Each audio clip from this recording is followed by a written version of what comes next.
Breaking news చూస్తున్నాం. పరకామణి కేసుపై మాజీ సీఎం జగన్ ఆసక్తికర వ్యాఖ్యలు చేశారు. పరకామణి నుంచి డాలర్లు కాజేస్తున్న దొంగని తాము పట్టుకుంటే అది కేసు అవుతుందా అన్నారు.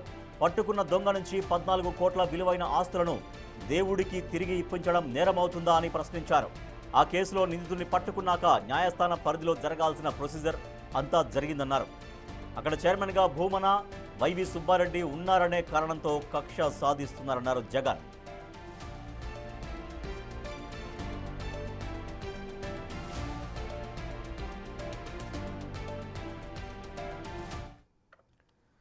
పరకామణి కేసులో మాజీ సీఎం జగన్ ఆసక్తికర వ్యాఖ్యలు చేశారు. ఆ కేసుకు సంబంధించి పరకామణి నుంచి డాలర్లు కాజేస్తున్న దొంగని తాము పట్టుకుంటే అది కేసు అవుతుందని ప్రశ్నిస్తున్నారు.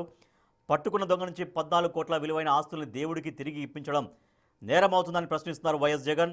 సో దాంట్లో టీటీడీ చైర్మన్గా వైసీపీ నాయకులు చేశారు కాబట్టి కక్ష సాధింపు చర్యల్లో భాగంగానే ఈ కేసు విషయంలో ఈ రకంగా వ్యవహరిస్తోంది రాష్ట్ర ప్రభుత్వం అంటూ ఆరోపిస్తున్నారు మాజీ సీఎం జగన్. మా ప్రతినిధి శివ మరింత సమాచారం ఇస్తారు. శివ, ఇది కక్ష సాధింపు చర్యగా జగన్ ఎందుకు అభివర్ణిస్తున్నారు? హరీష్, మొత్తం మీద చూసుకుంటే పరకామణి వ్యవహారంలో మాజీ సీఎం జగన్మోహన్ రెడ్డి ఆసక్తికరమైన వ్యాఖ్యలు చేశారు. ఎవరైతే పట్టుబడిన దొంగ ఉన్నారో 14 డాలర్లను కాజేస్తే 9 డాలర్లను కాజేస్తే దాదాపుగా మేము 14 కోట్ల రూపాయల ఆస్తులను తిరిగి స్వాధీనం చేసుకుని కోర్టు ప్రొసీజర్ ప్రకారం, అంటే కోర్టులో జరగలేదు, కోర్టు ప్రొసీజర్ ప్రకారమే తిరిగి స్వామివారికి అప్పగించడం జరిగింది. పాత పరకామణికి సంబంధించిన భవనంలో సీసీ కెమెరాలు కూడా అక్కడ ఏం జరుగుతుందో ఏంటో కూడా ఎవరికి తెలియదు. కొత్త భవనాన్ని తానే ప్రారంభించి అత్యాధునిక టెక్నాలజీతో సీసీ కెమెరాలను ఏర్పాటు చేశాం.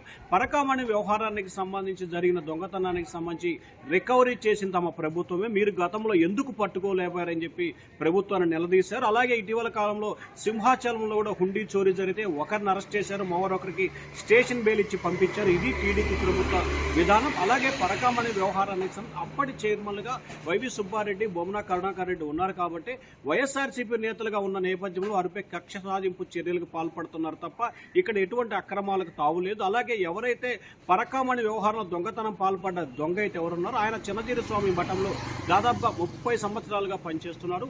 అనేక సంవత్సరాలుగా పరకామణికి సంబంధించిన డబ్బులు లెక్కింపులో ఆయన భాగస్వామిగా ఉన్నారు, ఆయన పాల్గొన్నారు. గతంలో చేయని తప్పు ఇప్పుడు ఎలా చేసినట్లు అవుతుంది?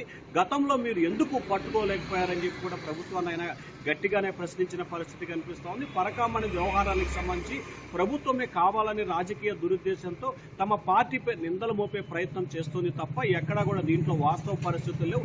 కేవలం 9 డాలర్లు దొంగిలించిన సమయంలో తాము 14 కోట్ల రూపాయల ఆస్తులని రికవరీ చేశాం. అదే అంశాన్ని మీరు సింహాచలంలో ఎందుకు చేయలేరు అని చెప్పి ఆయన గట్టిగా ప్రశ్నించిన పరిస్థితి కనిపిస్తోంది. మొత్తం మీద చూసుకుంటే పరకామణి వ్యవహారానికి సంబంధించి దాదాపుగా 6 నెలల కాలంగా కొనసాగుతున్న వివాదానికి మాజీ సీఎం జగన్ కొన్ని కీలకమైన వ్యాఖ్యలు చేశారు. చూడాలి ఇది అధికార పార్టీ ఏ రకంగా యూటర్న్ తీసుకుంటుందో, అధికార పార్టీ ఏ రకంగా దీనిపై కౌంటర్ ఇచ్చే ప్రయత్నం చేస్తూ చూడాల్సిన పరిస్థితి కనిపిస్తోంది. మొత్తం మీద ఆయన ఈరోజు సుదీర్ఘంగా మీడియా సమావేశం గంటన్నర కొనసాగిన అంశంలో పరకామణితో పాటు అనేక అంశాలకు సంబంధించి ఆయన మాట్లాడారు. కానీ ప్రధానంగా పరకామణి వ్యవహారం ప్రస్తుతం హాట్ టాపిక్ గా మారుతున్న నేపథ్యంలో జగన్ వ్యాఖ్యలు కీలకంగా మారాయి. Rajesh, right, thank you Shiva. మాజీ సీఎం జగన్ కీలక వ్యాఖ్యలు చేశారు పరకామణి కేసుకు సంబంధించి. గతంలో వైసీపీ నాయకులు ఉన్నారు కాబట్టి టీటీడీ చైర్మన్లుగా వాళ్ళపైన, వైసీపీ పైన కక్ష సాధింపు చర్యల్లో భాగంగానే కూటమి ప్రభుత్వం ఈ రకంగా వ్యవహరిస్తోంది, వాళ్ళని ఇరికించడం కోసం ఈ రకంగా వ్యవహరిస్తోంది అంటూ తీవ్రమైన ఆరోపణలు చేశారు మాజీ సీఎం జగన్.